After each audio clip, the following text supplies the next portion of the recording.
Hello friends, स्वागत है आप सभी का एथेनीज़ा की स्टोरी में। जैसा कि हमने लास्ट चैप्टर में देखा था, एथेनीज़ा और लिली साथ में एक पिक्चर देख रहे होते हैं जिसमें क्लाउड की पिक्चर आती है। और जो एथेनीज़ा है वो सोचती है कि ये इंसान बहुत ही ज़्यादा हार्टलेस है। और तभी वो सोचती है लवली प्रिंसेस नॉवल के बारे में, जिसमें जो टाइटल है वो उसे डिस्क्राइब करती है कि लवली प्रिंसेस बुक असल में एथेनीज़ा के बारे में नहीं होती, उसके सिस्टर जेनेथी के बारे में होती है। जो क्लाउड है उसकी दो डॉटर्स होती हैं। जो प्रिंसेस होती है जेनेथी, वो काफ़ी ज़्यादा ब्यूटीफुल होती है और काफ़ी ज़्यादा एंजल की तरह होती है। उसे सिर्फ उसका खुद का नेशन ही प्यार नहीं करता था, बल्कि सारा कॉन्टिनेंट उसे लव करता था। और जो लोग उसे अडोर करते थे उसमें से क्लाउड भी शामिल था, जो कि उसके फादर थे। और फिर वो आगे बताती है, वैसे सारे पीपल, जो सारे लोग हैं वो उसे ऐसे डिस्क्राइब करते हैं जैसे वो एक हीरो हो जिसने नेशन को सेव किया था, लेकिन असल में वो बहुत ही ज़्यादा हार्टलेस मैन था, जिसने अपने ही भाई और जितने भी प्रॉपर एयर्स होते हैं, मतलब जो लोग आगे जाके किंग बन सकते हैं, उन सभी को उन्होंने खुद से ही मार दिया था। तो फिर वो आगे बताती है, जाने थी ऐसी पर्सन थी जो किसी का भी हार्ट मेल्ट कर सकती थी। और जैसे ही जो क्लाउड था ना, उसे जाने थी कि एग्जिस्टेंट का तब पता चला जब वो 14 की थी।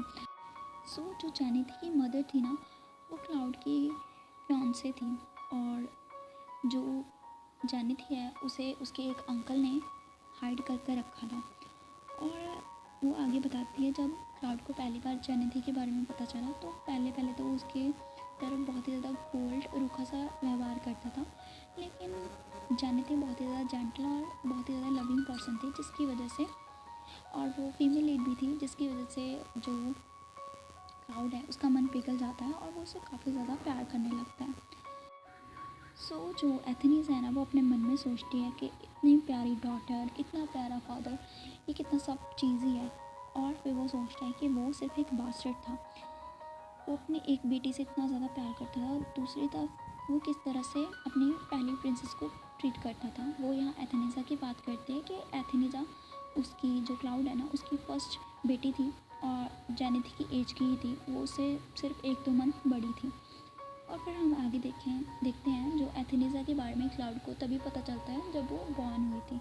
लेकिन क्लाउड उसे दूसरे पैलेस में भेज देता है और कभी उसकी तरफ ध्यान नहीं देता, जिसकी वजह से जो एथेनीजा है उसका नेचर काफ़ी ज़्यादा डर वाला बन गया। वो हमेशा सभी से डरी डरी सहमी सी रहती थी। और वो क्लाउड से अपने 9th बर्थडे पर मिली थी, जहाँ पर बैंकेट में वो पहली बार जो रूबी गार्डन था वहाँ पर एम्पर से मिलती है। लेकिन क्लाउड उसकी तरफ अच्छे से ध्यान नहीं देता और वहाँ से चला जाता है। ये देखकर जो एथेनीजा है वो काफ़ी ज़्यादा सैड होती है और उसे देखने लगती है पीछे से, क्योंकि वो भी एक लड़की थी और उसने कभी भी अपने फादर को नहीं देखा होता, ना ही उसे किसी तरह का अफेक्शन आज तक मिला होता है। क्योंकि जो वहाँ की मेट्स थी ना एथेनीजा की पैलेस की, वो भी उसे अच्छे से ट्रीट नहीं करती थी। ये सारी बातें जो हमारी आज की एथेनीजा है वो हमें बुक से पढ़कर सुना रही होती है। और वो उसने, मतलब एथेनीजा ने ट्राई किया कि उसका फादर उसे बहुत ही ज़्यादा प्यार करे, जैसे कि वो जेनिथी से करता था, लेकिन ऐसा कुछ भी नहीं हुआ, क्योंकि सभी लोगों की नज़र सिर्फ जेनिथी पर होती थी, एथेनीजा पे नहीं। ये सारी चीज़ें सोचकर जो हमारे आज की एथेनीजा वो बोलती है कि जो प्रिंसेस एथेनीजा थी वो भी एक अच्छी लड़की थी। और बस ये था कि जो जेनिथी है उसे हर एक चीज़, हर एक लोग पसंद करते थे, लेकिन एथेनीजा सिर्फ एक स्पोर्टिंग कैरेक्टर थी वहाँ पर। भी प्रेजेंट में जो एथेनीजा होती है ना, वो अपने मन में सोचती है कि एथेनीजा भी एक अच्छी और नाइस गर्ल थी। बस बात ये थी कि जेनिथी की तरह उसे सामने से अच्छे से लोगों को अपनी फीलिंग्स एक्सप्रेस करना नहीं आता था। और जेनिथी फीमेल लीड थी, तो ऑब्वियसली सभी स्टोरी और सभी लोग उसी से प्रेफर करते थे। और फिर वो हमें आगे बताती है कि जेनिथी से जेलस होने के बजाय उसने उसे पैलेस के हर रूल, हर एटिकेट सिखाए।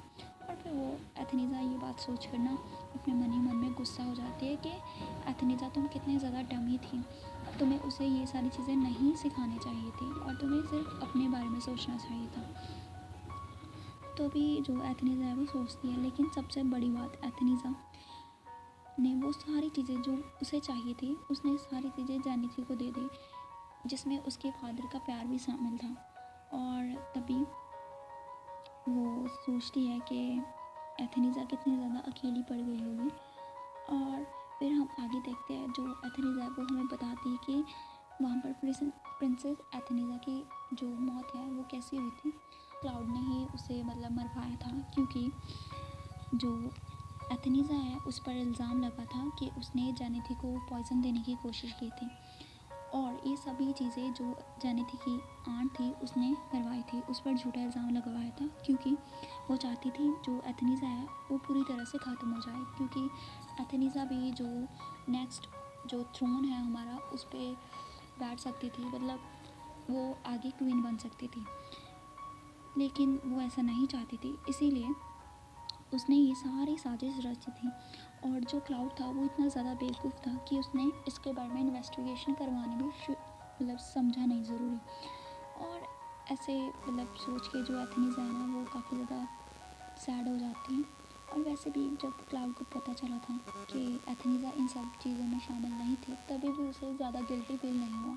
उसे बस यहाँ पर एक तानाशाह राजा की तरह दिखाया गया है, जो कि सिर्फ अपनी जानी थी बेटी को ही प्यार करता था और किसी को नहीं। ये सब सोच के एथनीजा सोचती कि एथनीजा बहुत ही ज़्यादा पुअर फूलिश प्रिंसेस थी। और ये सारी चीज़ सोच के वो वहाँ पर रोने लग जाती है, क्योंकि वो एक छोटी बच्ची थी। इतना ज़्यादा चीज़ें के बारे में सोच कर उसे काफ़ी ज़्यादा बुरा भी लग रहा था। और इसी के साथ जो हमारा चैप्टर है वो फिनिश हो जाता है। इसके बाद का जो चैप्टर है वो हम कल देखेंगे। So that's it for today's video.